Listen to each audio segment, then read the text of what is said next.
Bismillahirrahmanirrahim. Assalamualaikum warahmatullahi wabarakatuh. Bagaimana kabarnya anak-anak ibu semua? Semoga kalian senantiasa dalam lindungan Allah, senantiasa dalam keadaan sehat, dan semoga kalian selalu semangat dalam mengikuti pelajarannya ya. Alhamdulillah, hari ini kalian berjumpa lagi bersama Bu Fitria pada pelajaran tematik. Seperti biasa, sebelum belajar, kita berdoa terlebih dahulu ya. Bismillahirrahmanirrahim.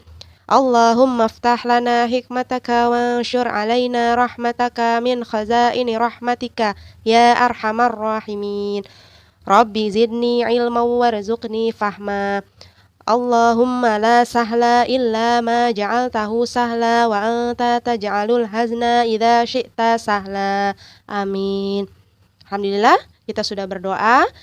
Nah, selain berdoa, kalian juga bisa melanjutkan kegiatan sebelum belajar seperti sholat duha, murajaah, atau membantu orang tua, atau bisa juga dengan berolahraga pagi. Setelah itu, kalian bisa melanjutkan mengikuti pelajaran seperti biasa. Semoga kalian juga selalu semangat ya dalam mengikuti pelajarannya. Nah, baik. Materi yang akan Ibu sampaikan hari ini yaitu masih di tema 2 mengenai kewajiban, hak, dan tanggung jawab. Nah, kemudian juga akan Ibu sampaikan mengenai mencari informasi dari teks bacaan. Jadi hari ini ada 2 muatan PPKN dan bahasa Indonesia. Silakan disimak dengan baik ya. Nah, materi yang pertama akan Ibu sampaikan yaitu pada muatan PPKN yang meliputi tentang kewajiban, hak, dan tanggung jawab sebagai warga negara dan umat beragama. Nah, kalian tahu tidak apa ini maksud dengan kewajiban? Kewajiban adalah sesuatu yang harus kita laksanakan dengan penuh rasa tanggung jawab. Ya, jadi kewajiban adalah sesuatu yang harus kita lakukan, ya, atau laksanakan. Nah, kalian mungkin pernah mempelajari tentang kewajiban di kelas sebelumnya. Semoga kalian masih ingat ya. Kemudian sekarang akan Ibu jelaskan mengenai kewajiban sebagai warga masyarakat. Apa sajakah itu? Yang pertama yaitu mematuhi aturan atau norma yang berlaku dalam masyarakat. Yang kedua yaitu menjaga ketenangan dan ketertiban lingkungan masyarakat. Yang ketiga, mengikuti kegiatan yang ada di lingkungan, baik itu lingkungan RT, RW, atau desa setempat. Kemudian, menghormati tetangga di lingkungan tempat tinggal. Kemudian, membantu tetangga yang terkena musibah. Nah, itu tadi adalah kewajiban-kewajiban ya sebagai warga masyarakat. Kewajiban itu berarti tadi apa? Sesuatu yang harus kita lakukan. Apa saja yang harus kita lakukan di lingkungan masyarakat atau sebagai warga masyarakat. Nah, tadi sudah Ibu sebutkan, mulai dari mematuhi aturan, menjaga ketenangan, mengikuti kegiatan yang ada, menghormati tetangga, membantu tetangga. Nah, itu beberapa contoh kewajiban sebagai warga masyarakat. Nah, selanjutnya ada lagi, menjaga kebersihan lingkungan tempat tinggal. Nah, ini juga adalah salah satu kewajiban yang harus kita laksanakan sebagai warga masyarakat. Selanjutnya, yaitu mengenai hak. Nah, apa itu hak? Hak adalah sesuatu yang mutlak atau menjadi milik seseorang dan penggunaannya tergantung pada orang yang bersangkutan. Atau hak juga bisa disebut sebagai segala sesuatu yang kita dapatkan setelah melaksanakan kewajiban. Nah, jadi kalau kita mau mendapatkan hak, laksanakan dulu kewajiban atau secara seimbang kita laksanakan ya. Antara kewajiban dan hak itu harus seimbang. Nah, berikut adalah beberapa hak yang harus kita dapatkan atau bisa menjadi milik kita sebagai warga masyarakat. Apa saja? Yang pertama itu mendapatkan perlindungan hukum. Nah, sebagai warga masyarakat kita berhak mendapatkan perlindungan hukum. Kemudian mendapatkan pekerjaan dan penghidupan yang layak. Apalagi itu menikmati lingkungan yang bersih. Hidup tenang dan damai. Kemudian bebas memilih, memeluk, dan menjalankan agama. Itu hak kita ya. Kemudian berpendapat dan berorganisasi. Kita berhak berpendapat. Berorganisasi juga kita punya hak. Dan terakhir yaitu mengembangkan kebudayaan daerah. Nah, itu adalah beberapa contoh ya, hak kita sebagai warga masyarakat atau segala sesuatu yang bisa kita dapatkan sebagai warga masyarakat. Tapi dengan catatan kita juga harus melaksanakan kewajiban. Selanjutnya yaitu mengenai tanggung jawab. Nah, tanggung jawab adalah sikap berani menyelesaikan hingga menanggung akibat dari tugas yang diberikan. Nah, bertanggung jawab berarti sikap yang berani menanggung apapun yang harus kita hadapi setelah kita melaksanakan tugas. Ya, apa saja tanggung jawab kita sebagai masyarakat atau warga masyarakat? Nah, sebelumnya Ibu jelaskan dulu, kerjasama antar warga mutlak diperlukan demi terciptanya lingkungan yang bersih, aman, dan tertib. Lingkungan yang bersih, aman, dan tertib membuat warganya merasa nyaman tinggal di sana. Nah, berikut contoh tanggung jawab sebagai warga masyarakat yang harus kita terapkan dalam kehidupan sehari-hari di lingkungan hidup kita. Apa sajakah itu? Yang pertama ada menghargai perbedaan. Karena kita hidup di masyarakat itu pasti ya tidak akan sama. Pasti ada perbedaan, baik itu perbedaan suku, budaya, agama, kebiasaan, dan lain sebagainya. Ya, maka hargai, itu sebagai tanggung jawab kita. Kemudian ada memelihara persatuan dan kesatuan, ya. Kemudian cinta tanah air. Dan mengutamakan kepentingan bangsa di atas kepentingan pribadi atau golongan. Ya, tadi menghargai perbedaan. Tadi sudah Ibu jelaskan bahwa di masyarakat itu pasti ada perbedaan, baik suku, budaya, agama, dan lain sebagainya. Nah, kemudian memelihara persatuan dan kesatuan.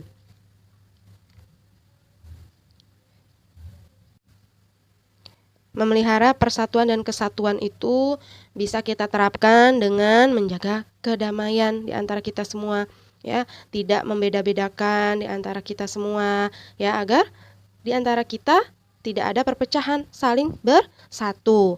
Nah, dalam undang-undang ya di negara kita dinyatakan bahwa ada yang namanya TNI ya. TNI ini sebagai alat pertahanan negara ya. Nah, fungsinya sebagai salah satunya adalah menjaga keamanan negara ya dari kekacauan ataupun ketidakbersatuan negara kita. Jadi selain dari diri kita juga di negara kita punya tentara nasionalnya yang berfungsi salah satunya menguatkan persatuan dan kesatuan bangsa kita ya. Nah, dari diri kita juga harus ya bertanggung jawab menjaga persatuan dan kesatuan negara kita. Kemudian ada cinta tanah air. Ya, cinta tanah air kita harus tahu bahwa negara kita adalah negara yang indah, subur ya, kemudian memiliki keragaman yang banyak, memiliki persatuan yang erat gitu ya. Kemudian mengutamakan kepentingan bangsa di atas kepentingan pribadi dan golongan. Nah, kalian harus tahu bahwa perjuangan para pahlawan itu adalah salah satu contoh ya, contoh seseorang yang mengutamakan kepentingan bangsa di atas kepentingan pribadi. Karena para pahlawan rela berkorban demi keutuhan bangsa ini. Nah, itu contohnya ya. Itu tadi tentang hak, tentang kewajiban, hak, dan tanggung jawab kita sebagai warga masyarakat. Nah, selanjutnya akan Ibu jelaskan tentang cara melakukan pembiasaan sikap yang baik ya dalam hidup bermasyarakat. Yaitu yang pertama menyadari akan beratnya tugas yang kita emban ya atau yang kita harus kerjakan. Menyadari bahwa kita tidak dapat hidup sendiri. Nah, dalam hidup bermasyarakat tentu kita membutuhkan orang lain. Menyadari akibat buruk yang timbul dari sikap tidak bertanggung jawab. Nah, kalau kita tidak bertanggung jawab atas tugas yang diberikan, maka akibatnya apa pada diri kita?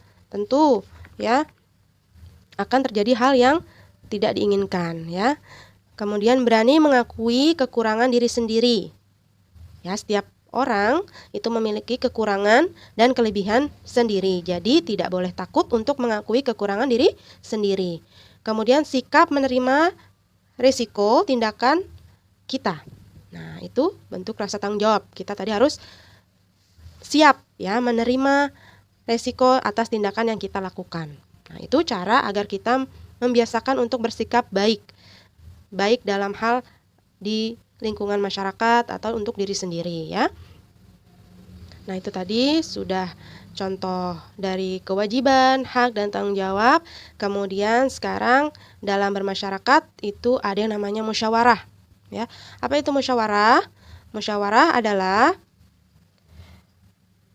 membicarakan permasalahan bersama-sama ya. Musyawarah dilakukan untuk mengambil keputusan. Kesepakatan atau keputusan bersama disebut mufakat. Nah, sekali lagi, jadi musyawarah adalah membicarakan permasalahan secara bersama-sama. Nah, musyawarah dilakukan untuk mengambil keputusan. Nah, kesepakatan atau keputusan yang diambil secara bersama-sama itu ya disebut mufakat. Nah, jadi jelas ya antara musyawarah dan mufakat. Kemudian ciri-ciri musyawarah apa saja? Yang pertama, musyawarah dilakukan oleh lebih dari seorang, ya. Lebih dari satu orang. Kalau cuma sendiri namanya bukan musyawarah. Kemudian semua orang memiliki kedudukan yang sama, ya. Punya hak yang sama, punya kedudukan yang sama. Kemudian semua orang boleh menyampaikan pendapatnya. Ya, namanya musyawarah, siapapun boleh berpendapat. Kalau tidak boleh berpendapat, maka tidak ada namanya musyawarah. Nah, sopan santun dalam bermusyawarah.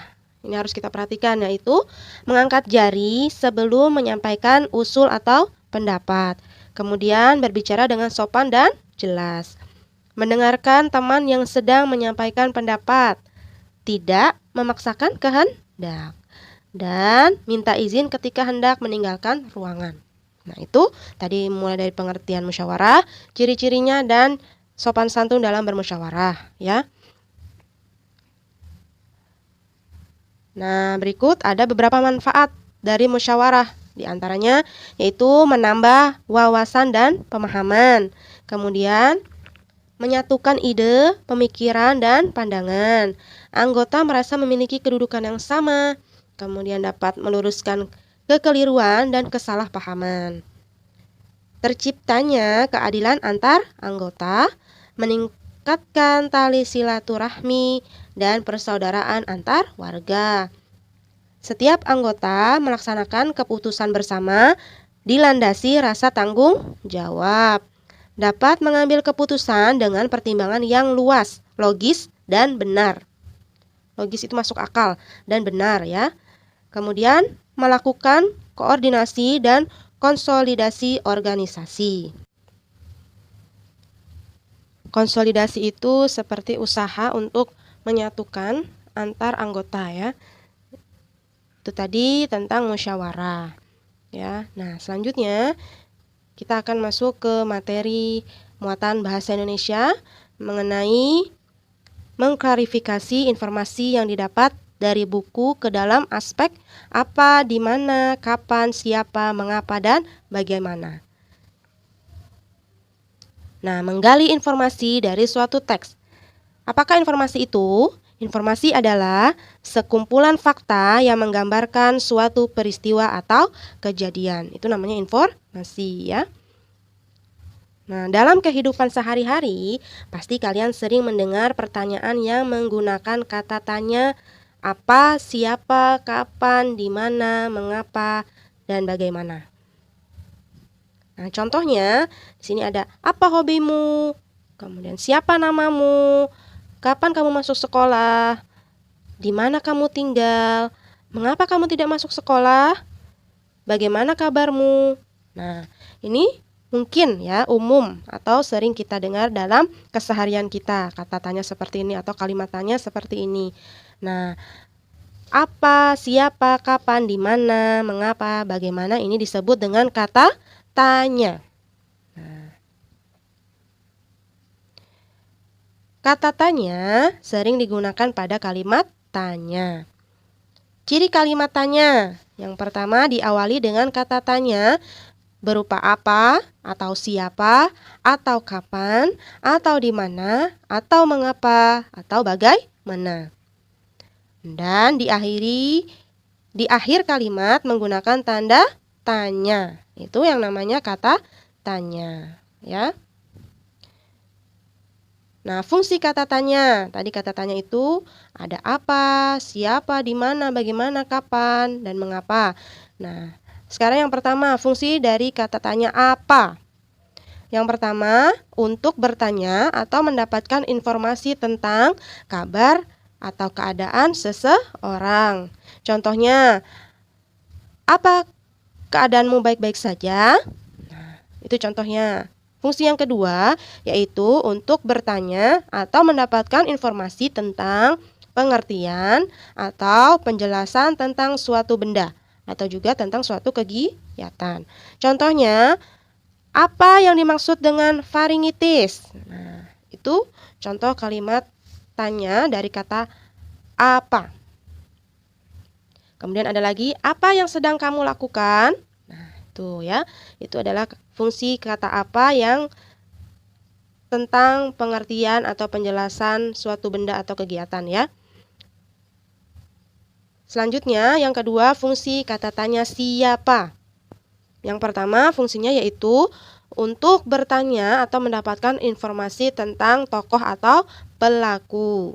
Contohnya, siapa namamu? Siapa yang memberimu buku ini? Nah, itu contohnya ya. Dari kata siapa. Nah, selanjutnya yang ketiga ada fungsi kata tanya kapan. Fungsinya untuk bertanya atau mendapatkan informasi tentang waktu terjadinya peristiwa. Contohnya, kapan kamu pergi ke rumah nenekmu? Kapan kamu membeli buku ini? Nah, itu fungsi kata tanya kapan. Yang keempat, fungsi kata tanya di mana, yaitu untuk bertanya atau mendapatkan informasi tentang suatu tempat atau tempat terjadinya suatu peristiwa. Contohnya, di mana kamu tinggal? Di mana kamu membeli buku itu? Nah, itu contohnya ya. Selanjutnya yaitu fungsi kata tanya mengapa, yaitu untuk bertanya atau mendapatkan informasi tentang suatu alasan atau sebab terjadinya suatu peristiwa. Contohnya yaitu, mengapa kamu menangis? Mengapa tanganmu terluka? Nah, itu contoh dari mengapa. Dan sekarang fungsi kata tanya dari bagaimana, yaitu untuk bertanya atau mendapatkan informasi tentang keadaan seseorang. Contohnya, bagaimana keadaan nenekmu sekarang? Nah, yang kedua ada fungsinya itu untuk bertanya atau mendapatkan informasi tentang cara atau langkah-langkah atau proses terjadinya sesuatu atau cara membuat sesuatu. Contohnya, bagaimana cara membuat donat? Bagaimana kecelakaan itu bisa terjadi? Nah, itulah fungsi dari kata tanya bagaimana. Nah, tadi kata tanya itu ada 6 ya. Ada apa, siapa, kapan, di mana, mengapa, dan bagaimana. Nah, itu salah satu cara kita untuk mendapatkan informasi dengan membuat pertanyaan ya. Nah, berikut adalah langkah-langkah agar kita bisa menggali informasi dari suatu teks. Yang pertama yaitu bacalah dengan seksama teks yang akan kita cari informasinya. Ya. Yang kedua, buatlah daftar pertanyaan sebanyak-banyaknya, yaitu dengan membuat kalimat tanya menggunakan kata tanya. Nah, tadi kata tanyanya ada 6 ya. Ada apa, siapa, di mana, kapan, mengapa, dan bagaimana. Kemudian, cari jawaban dari pertanyaan yang telah dibuat. Nah, jadi kita buat pertanyaan, kemudian kita cari jawabannya dari teks. Dan selanjutnya apa? Supaya kita tahu informasi dari teks tersebut, yaitu rangkai. Rangkai jawaban-jawaban tersebut menjadi paragraf singkat. Nah, nanti kalau sudah dibuat paragraf, itulah yang namanya informasi atau informasi yang kita dapatkan dari teks tersebut. Ya. Nah, berikut akan Ibu berikan contoh cara kita mencari informasi dari sebuah teks. Nah, sekarang kalian silakan buka buku paket kalian halaman 3 sampai 4. Di situ ada teks mengenai udara bersih, ya. Nah, dari teks tersebut ada beberapa pertanyaan untuk mencari informasi. Yang pertama, siapa yang menciptakan udara bersih? Kemudian, kapan kita bisa kembali menikmati udara bersih? Kemudian, di mana kita bisa mendapatkan udara bersih? Apa manfaat udara bersih bagi tubuh kita? Dan mengapa di daerah perkotaan kita mengalami kesulitan menikmati udara bersih? Kemudian ada bagaimana kita dapat mengembalikan udara yang segar. Nah, beberapa pertanyaan ini nanti akan berfungsi sebagai cara kita mencari informasi dari sebuah teks. Nah, teksnya bisa kalian lihat ya di halaman 3 sampai 4 tentang udara bersih. Nah, berikut ada teksnya.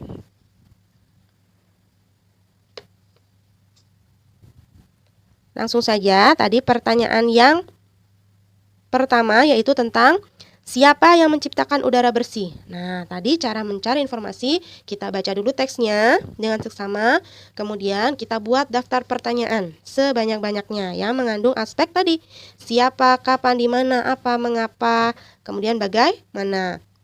Nah, setelah dibuat pertanyaan, kita cari jawabannya dari teks yang sudah kita baca. Nah, kalau kalian sudah baca teks tadi di halaman 3 sampai 4, nah kita cari sekarang jawaban dari pertanyaan nomor 1.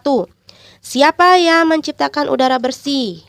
Nah, di sini sudah Ibu beri jawaban, ya. Siapa?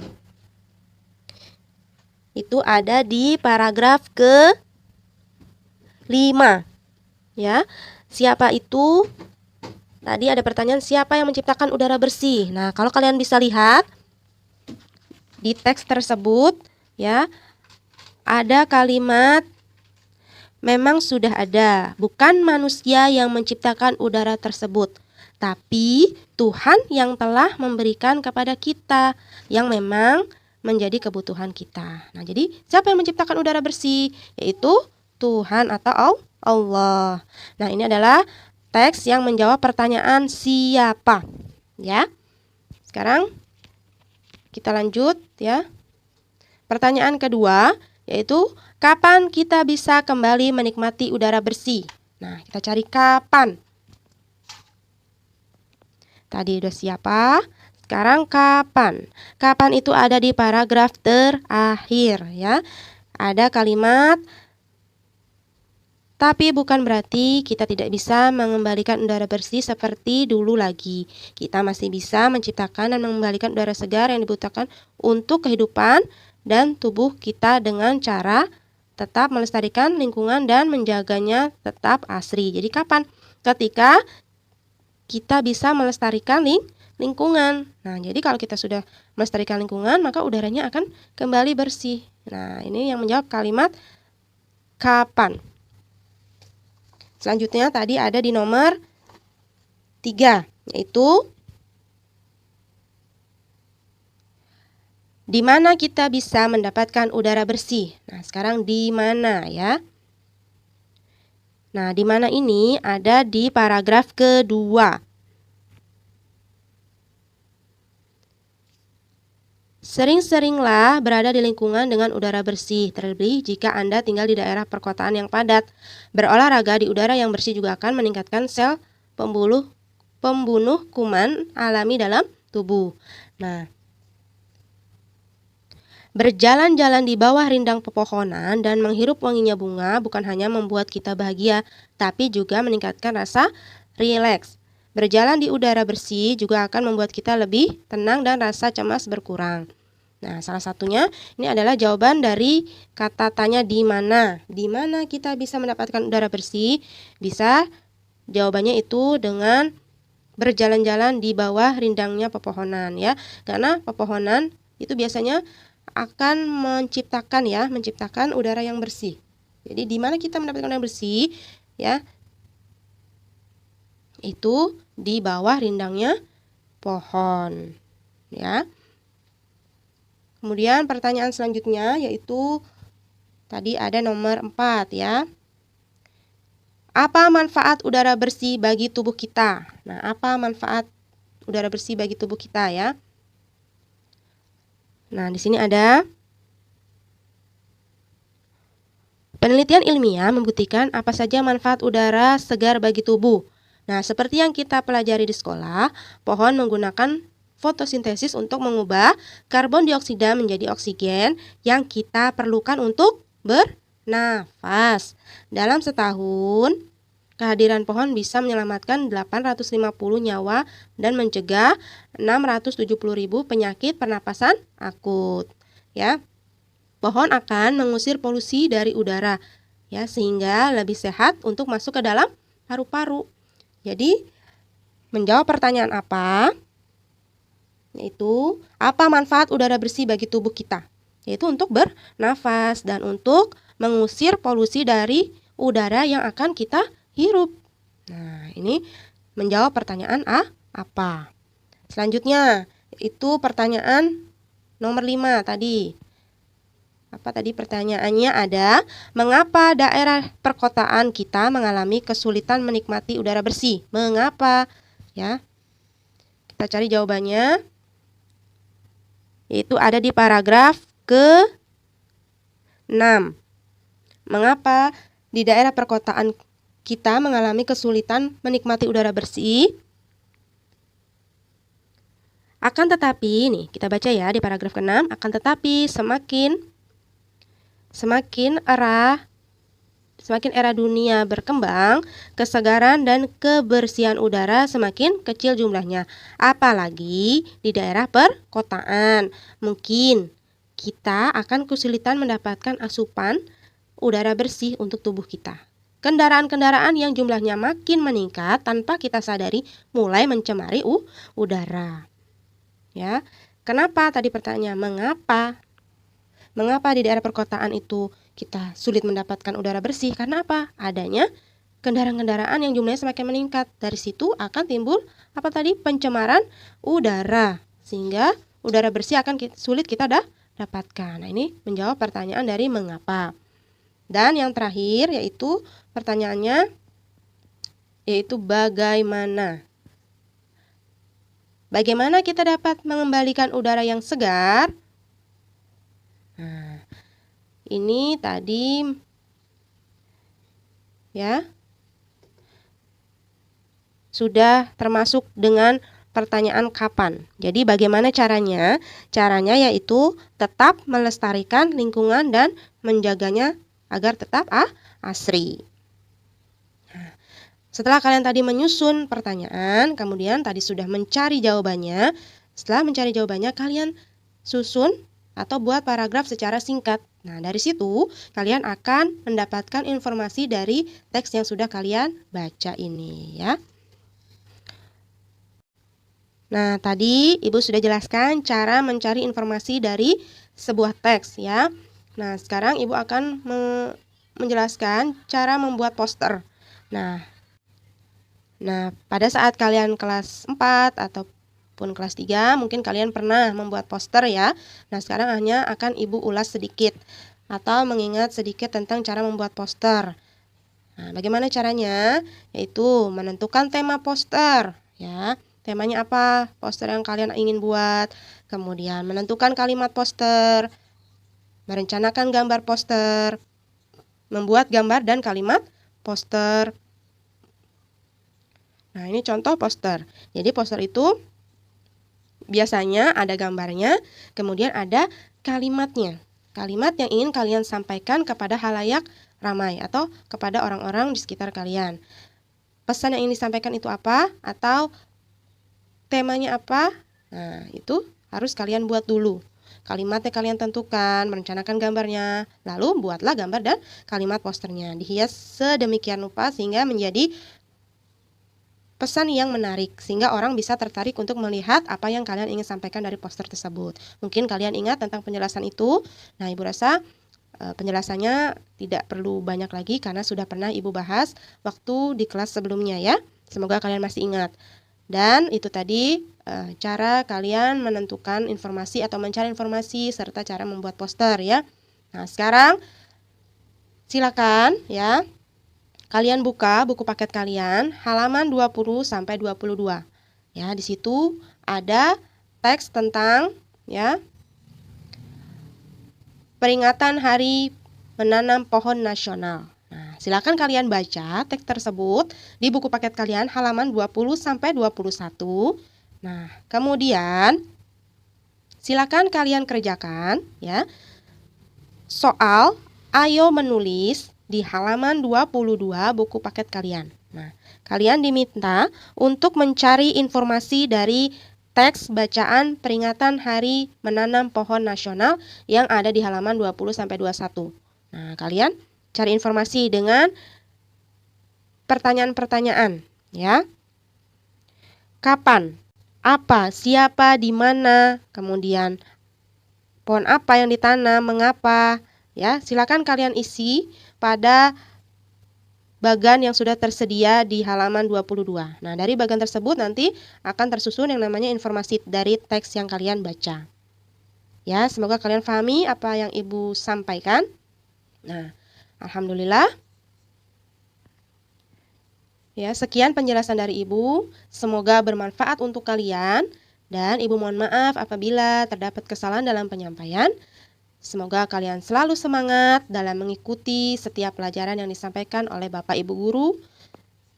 Berdoa sesudah belajar ya nak ya. Bismillahirrahmanirrahim. Subhanakallahumma wa bihamdika asyhadu an la ilaha illa anta astaghfiruka wa atubu ilaik. Ibu akhiri. Wassalamualaikum warahmatullahi wabarakatuh. Barakallahu fikum. Sampai jumpa di pertemuan berikutnya.